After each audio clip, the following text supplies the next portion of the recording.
The church clock, some distance over Hearns Hill which lies at the back of Meryton Towers, broke the half-silence that had fallen upon the little group of men in the warm smoking room with 12 sonorous, deep-throated notes. At sound of them Meryton got to his feet and stretched his hands above his head.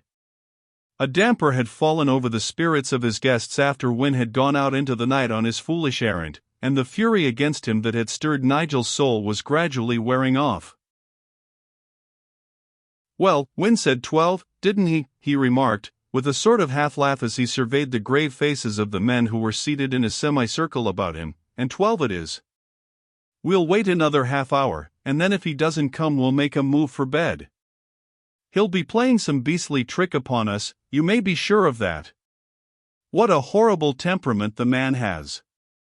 He was supposed to be putting up with the Brelliers tonight. Old man Brellier was decent enough to ask him, and possibly he'll simply turn in there and laugh to himself at the picture of us chaps sitting here in the mornin' and waitin' for his return." Dr. Bartholomew shook his white head with a good deal of obstinacy. "I think you're wrong there, Nigel. Wynne is a man of his word, drunk or sober. He'll come back, no doubt. Unless something has happened to him." "And this from our skeptical disbeliever, boys," struck in Tony West, raising his hands in mock horror. "Nigel, lad, you've made an early conversion. The good doctor has a sneaking belief in the story. How now, son? What's your plan of action?" "Half an hour's wait more, and then to bed," said Meryton, tossing back his head and setting his jaw. "I offered Wynne a bed in the first place, but he saw fit to refuse me. If he hasn't made use of this opportunity to turn in at the Brellier's place, I'll eat my hat. What about a round of cards, boys, till the time is up?" So the cards were produced, and the game began. But it was a half-hearted attempt at best, for everyone's ear was strained for the front door bell, and everyone had an eye half-cocked toward the window. Before the half-hour was up the game had fizzled out. And still Dacre Wynne did not put in an appearance. Borkins, having been summoned, brought in some whiskey and Meryton remarked casually, "Mr. Wynne has ventured out to try and discover the meaning of the frozen flames, Borkins. He'll be back sometime this evening, or rather morning, I should say, for it's after midnight and the other gentleman and myself are going to make a move for bed. Keep your ears peeled in case you hear him. I sleep like the very old devil himself, when once I do get off." Borkins, on hearing this, turned suddenly grey, and the perspiration broke out on his forehead. "Gone, sir?" "Mr. Wynne gone out there," he said in a stifled voice. "Oh my God, sir. It's suicide, that's what it is. And Mr. Wynne's gone. He'll never come back, I swear." Meryton laughed easily. "Well, keep your swearing to yourself, Borkins," he returned, "and see that the gentlemen's rooms are ready for 'em. Dr. Bartholomew has the one next to mine, and Mr. West's is on the other side. I gave Mrs. Dredge full instructions this morning. Good night, Borkins, and pleasant dreams." Borkins laughed. But his face was a dull drab shade and he was trembling like a man who has received a terrible shock. "There's a case of genuine scare for you," remarked Dr. Bartholomew quietly, drawing on his pipe. "That man's nerves are like unstrung wires. Hardly ever seen a chap so frightened in all the course of my medical career. He's either had experience of the thing, or he knows something about it. Whichever way it is, he's the most terrified object I've ever laid eyes on." Meryton broke into a laugh. But there was not much merriment in it, rather a note of uneasiness which made Tony West glance up at him sharply. "Best place for you, old chap, is your bed," he said, getting to his feet and laying an arm across Nigel's shoulders. "Livin' down here does seem to play the old Harry with one's nerves. I'm as jumpy as a kitten myself. Take it from me, Win will return, Nigel, and when he does he'll see to it that we all hear him. He'll probably break every pane of glass in the place with a stone, and play a devil's dance upon the knocker.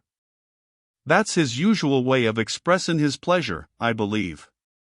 Here's health to you, old boy, and happiness, and the best of luck. That little ceremony being over, they turned in, Dr. Bartholomew, his arm linked in Nigel's, going with him to his bedroom, and, in the half-dusk of the spluttering candles, they stood together at the uncurtained window and looked out in silence upon the flames, the frozen flames that Win had gone out to investigate. For quite 10 minutes they stood still. Then the doctor stirred himself and broke into a little laugh. Well, he said comfortably, whatever our friend Win is going to do, I don't really think we need put any credence in the story that he won't return, Nigel. So you can go to bed in comfort on that, can't you? Meryton nodded. Then he yawned and shut his eyes. What's that? Credence in the story? Of course not, Doctor. I'm not such a fool as I may look. Win's playing a game on us, and at this moment he is probably seated in Brellier's study having a laugh at the rest of us, waiting up for him anxiously, like a lot of scared old women. Hey go. I'm tired. You're interested in firearms, Doctor. Here's my little pet, my sleeping companion, you understand, that has been with me through many a hot campaign. He leaned over and took a little revolver out of the drawer of the little cabinet that stood by the bedside.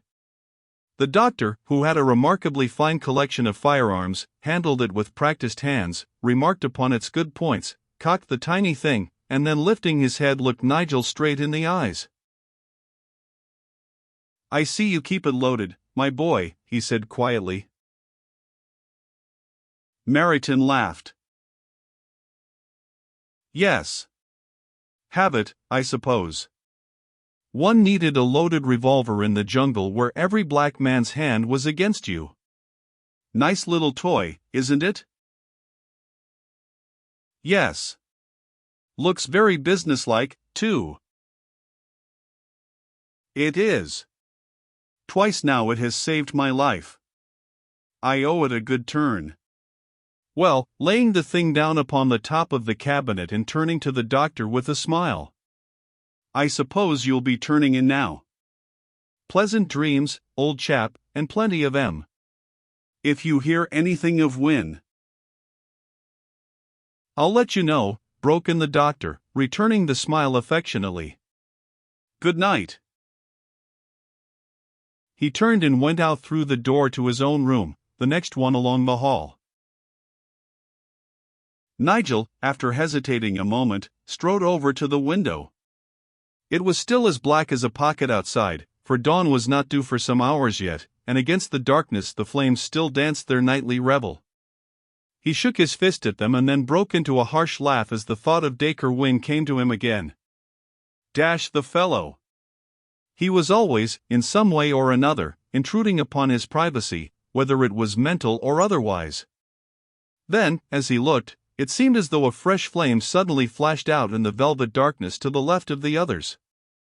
To his excited fancy it looked bigger, brighter, newer. But that was impossible. The fens were uninhabited.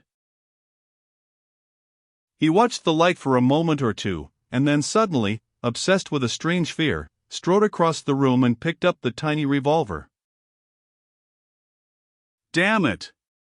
I'm going silly, he exclaimed angrily, and throwing the window open took aim, his brain on fire with the champagne and the excitement of the evening. Now let's see if you'll go, you infernal little devil. His finger touched the trigger, the thing spoke softly, that was one of its chief attractions for Nigel, and spat forth a little jet of flame. And as it did so, his brain cleared like magic. He laughed and shook himself as though out of a trance into which he had fallen. The light was still there. What a fool he was, potting at glowworms like a madman. He shut the window with a bang and started to undress, and then went over to the door as he heard the doctor's voice outside.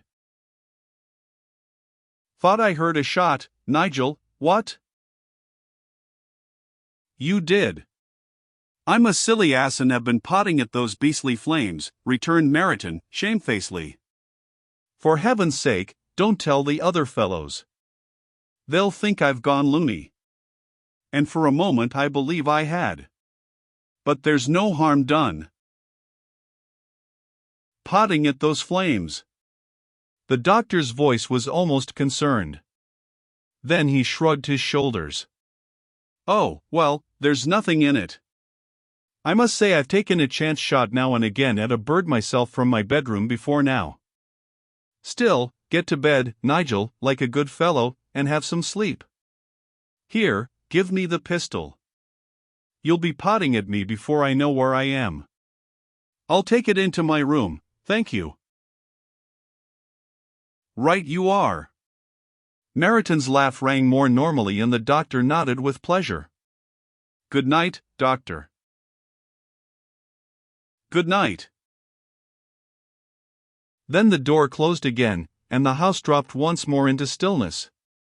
In 10 minutes Meriton tumbled into bed. He slept like a log. He hadn't seen the doctor drop that sleeping draught into that last whiskey while Tony West kept him talking. That was why he slept. Later on, however, his shame at his own foolishness in firing his pistol at mere flames of the night was the cause of grave difficulty. For when he related the story of the whole affair to Cleek's mastermind he left that out. And very nearly was it his own undoing, for strange was to be the outcome of that shot in the night.